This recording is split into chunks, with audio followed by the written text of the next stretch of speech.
再来关注俄乌局势。近日，俄内务部先后宣布2份通缉名单，其中包括乌克兰总统泽连斯基、前外交部长克里姆金等。与此同时，乌克兰东部战区表示，俄军在恰索夫亚尔地区集结了2万到2.5万人，试图加强该方向的作战行动。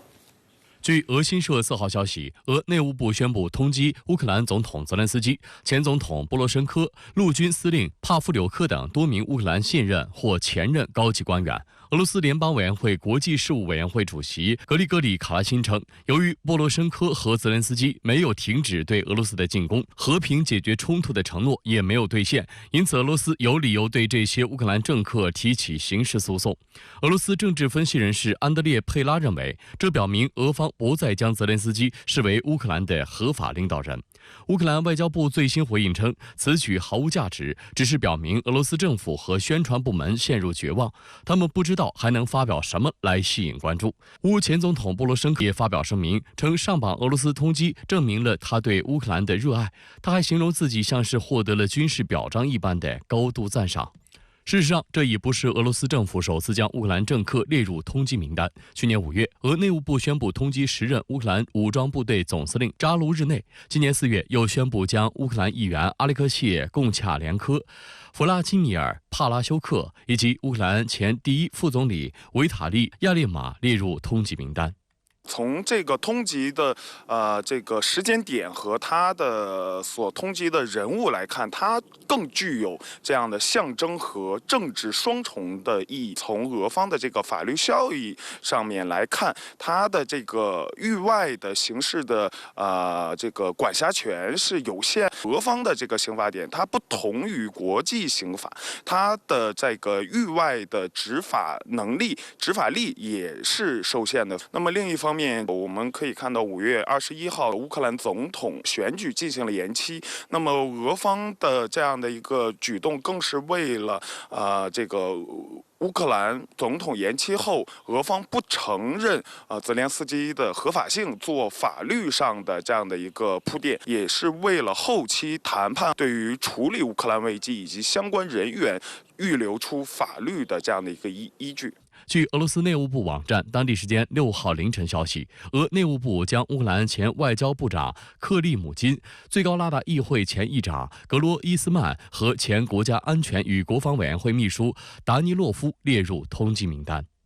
俄罗斯国防部当地时间5号发布战报称，在过去1天，俄军打退乌军多次进攻，俄军完全控制了顿涅茨克地区的奥切列基诺定居点，摧毁1辆美制埃布拉姆斯坦克、5辆装甲车等多件装备。同一天，乌武装部队总参谋部发布晚间战报称，过去1天前线地区共发生103次战斗，乌空军火箭炮和炮兵部队对俄军防空系统、雷达站和人员集中区等目标实施打击。乌克兰东部战区司令部发言人纳扎尔·沃洛申在乌电视台节目中表示，俄军已在恰索夫亚尔地区集结了2到2.5万人，试图加强该方向的作战行动。 乌克兰国防部情报总局副局长史基比茨基近日接受《经济学人》杂志专访指出，乌克兰无法在战场上击败俄罗斯。他推测，有意义的谈判最快可能在2025年下半年开始。乌克兰外长库列巴也表示，俄罗斯最终必须参与谈判，否则无法结束战争。欧盟外交与安全政策高级代表博雷利则表示，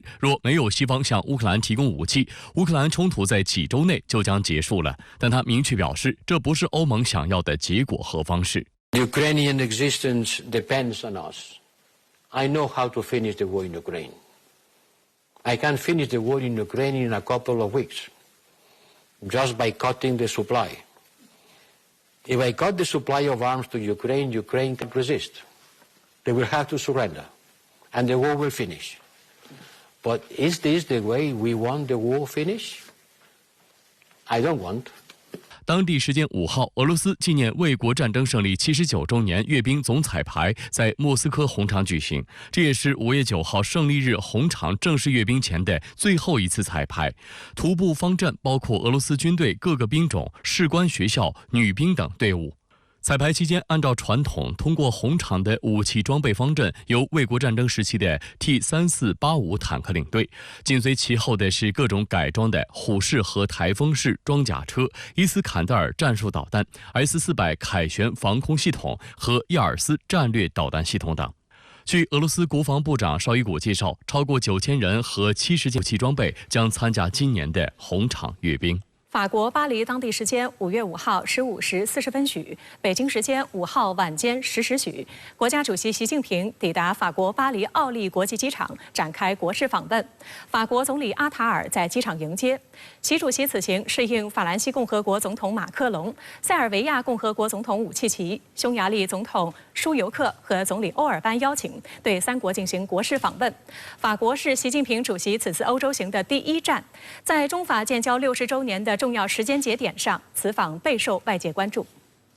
习近平乘坐专机抵达巴黎奥利机场时，法国总理阿塔尔等法国政府高级代表热情迎接。习近平发表书面讲话。习近平指出，我很高兴对法国进行第3次国事访问，同法国人民一道庆祝中法建交60周年。作为东西方文明的重要代表，中国和法国长期以来相互欣赏、相互吸引。60年前，中法2国突破冷战藩篱，建立大使级外交关系。60年来，中法关系始终走在中国同西方国家关系前列。中法关系发展不仅给2国人民带来福祉，也为动荡不安的世界注入了稳定性和正能量。访问期间，我将同马克龙总统就新形势下中法中欧关系发展以及当前重大国际和地区问题深入交换意见。我希望通过这次访问，巩固2国传统友谊，增进政治互信，凝聚战略共识，深化各领域交流合作，用历史的火炬照亮前行的路，创造中法关系更加美好未来，为世界和平稳定发展做出新的贡献。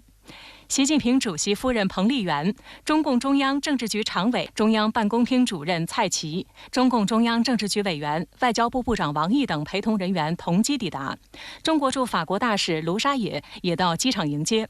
习近平乘车从机场赴下榻饭店途中，华人华侨和中国留学生自发等候在道路两旁，高举中法友谊万岁、祝习近平主席访问法国取得圆满成功等红色横幅，挥舞中法2国国旗，敲锣打鼓，舞龙舞狮，热烈欢迎习近平主席到访。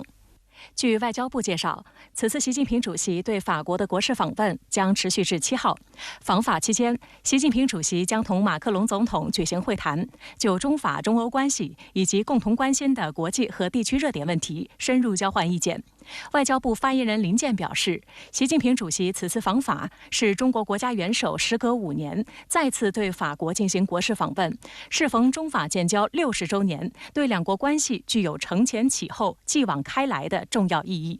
繁忙的访问行程中，2国元首还将赴外地举行活动，